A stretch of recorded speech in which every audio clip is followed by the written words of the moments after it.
Certamente, você já viu diversos filmes em que planetas são o palco de lutas épicas entre vilões e heróis.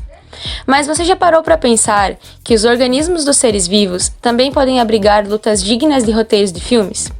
Levando em conta os muitos vilões que podem prejudicar nossa vida diariamente e a necessidade de defesa contra esses invasores, nosso organismo tem diversos heróis com poderes muito parecidos aos de personagens icônicos. É o caso dos neutrófilos, que podem ser considerados o Homem-Aranha do sistema imunológico. Mas o que são neutrófilos e como assim eles têm poderes parecidos com os do Peter Parker?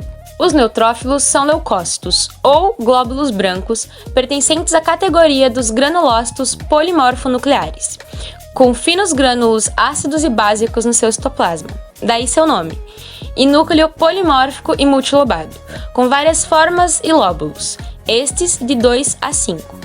Esses microscópicos homens-aranha são parte da imunidade inata dos organismos, aquela que já nasce com o indivíduo. E para fazer uma defesa eficiente do nosso corpo, eles se lançam para verdadeiras missões suicidas. Isso porque, após fagocitarem os invasores e os digerirem por meio das enzimas contidas nos seus grânulos, os neutrófilos morrem por apoptose. Aliás, esta morte também ocorre depois dessas células partirem para o plano B de defesa, que consiste na liberação dos grânulos presentes em seu citoplasma e possuidores de proteínas microbicidas, com a finalidade de atacar os agentes infecciosos.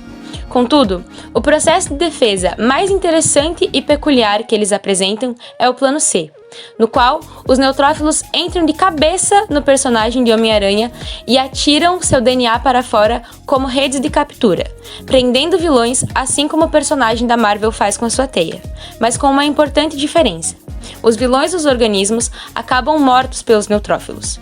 Depois disso tudo, podemos dizer que além de heróis, esses leucócitos agem também como verdadeiros kamikazes de guerra. Mas calma. Antes de explicarmos como esse processo acontece em detalhes, duas coisas têm que ficar bem claras. A primeira é que, diferente do Homem-Aranha dos quadrinhos, essa teia que os neutrófilos atiram é o seu próprio DNA, sem o qual eles obviamente não sobrevivem. Sendo assim, esse ataque kamikaze é, como já foi dito, um último recurso.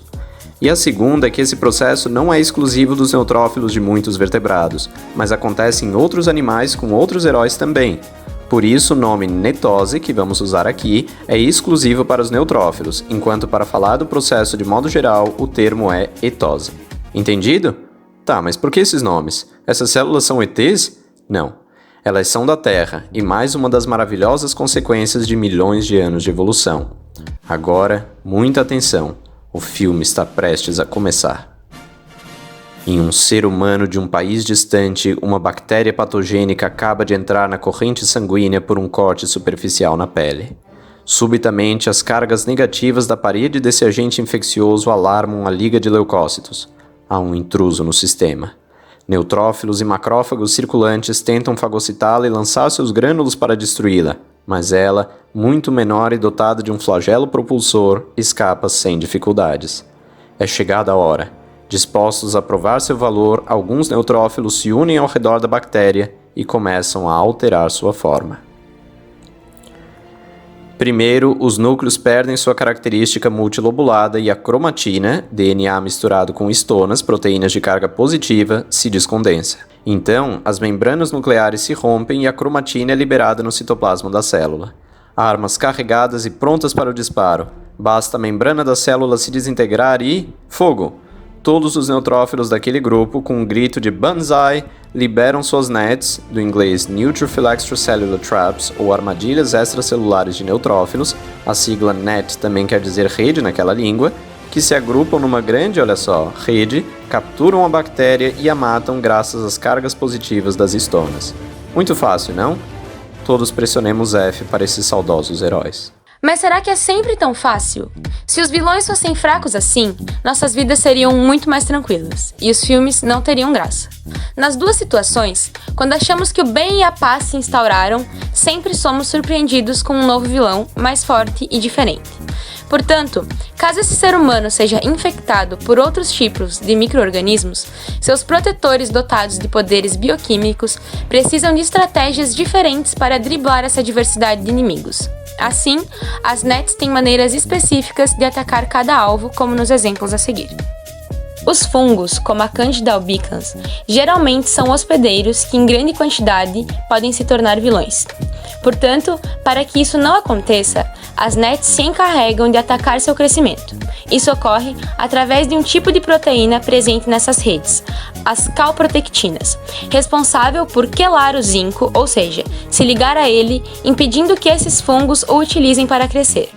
Já para neutralizar os protozoários, como a Leishmania amazonensis, geralmente são as próprias estonas que entram em ação. Agora, quando falamos dos vírus, para que nossos homens-aranha neutrófilos os combatam com suas teias, antes irão se utilizar de seu outro poder, o sentido aranha, pois não é fácil reconhecer esses furtivos malfeitores. Isso é feito através de receptores conhecidos como Toll-like receptors, TLR7 e TLR8, ou pela detecção dos antígenos virais expressos na membrana dessas células, bem parecido com o sentido aranha do herói em quadrinhos.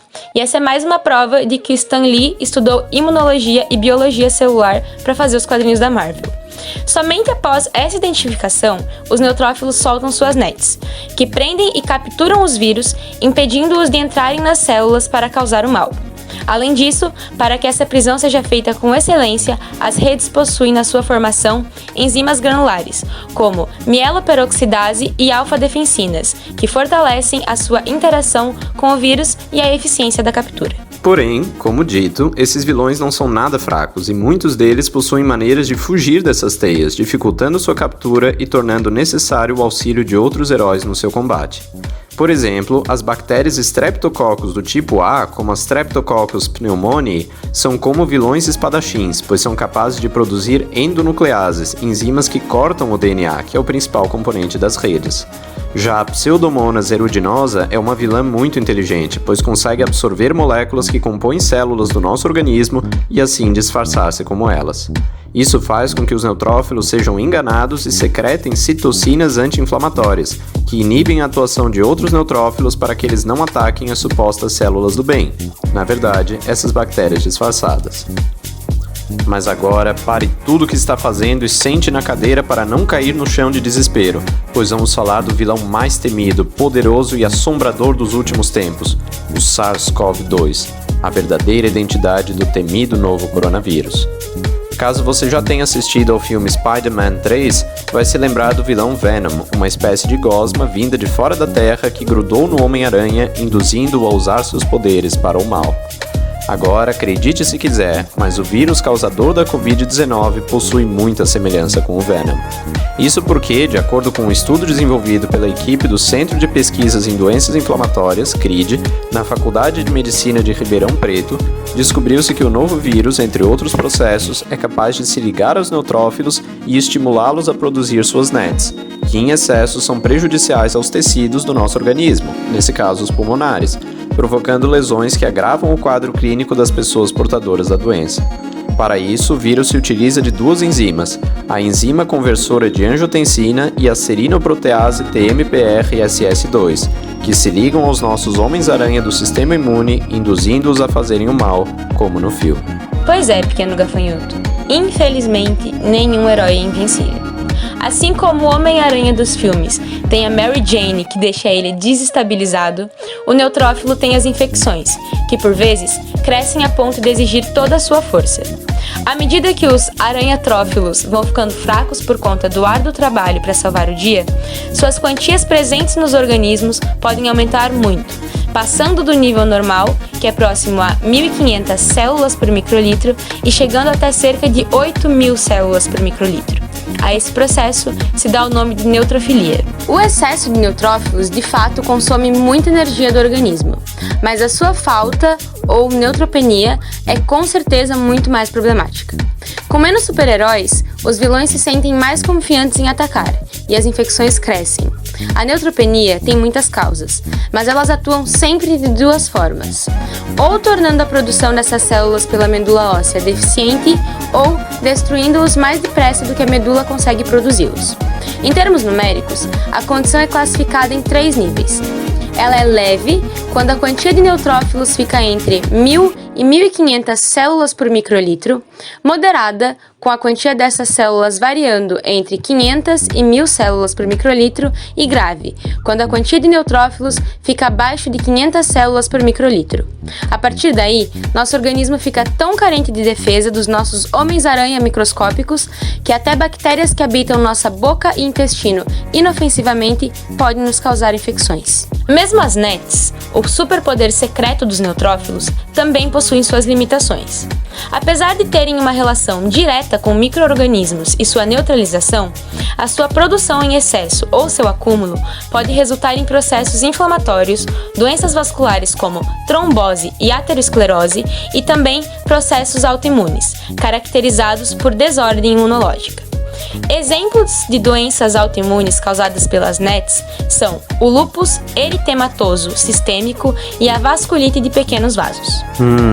Mas é assim mesmo que são os filmes, não? A luta sempre continua, e na verdade tem sido assim na Terra com todos os seres que habitam ou já habitaram desde o surgimento da vida, alguns muitos milhões de anos atrás. Você gostaria de assistir a todo esse filme? Eu também, mas infelizmente nosso tempo é curto e o que sabemos do seu roteiro não daria nem para os créditos da abertura. É por isso que nós seguimos pesquisando e tentando descobrir cada vez mais detalhes da maior e mais épica história que alguém poderia contar, e da qual todos nós somos protagonistas, graças às NETs e ao esforço diário dos nossos valentes Homens-Aranha.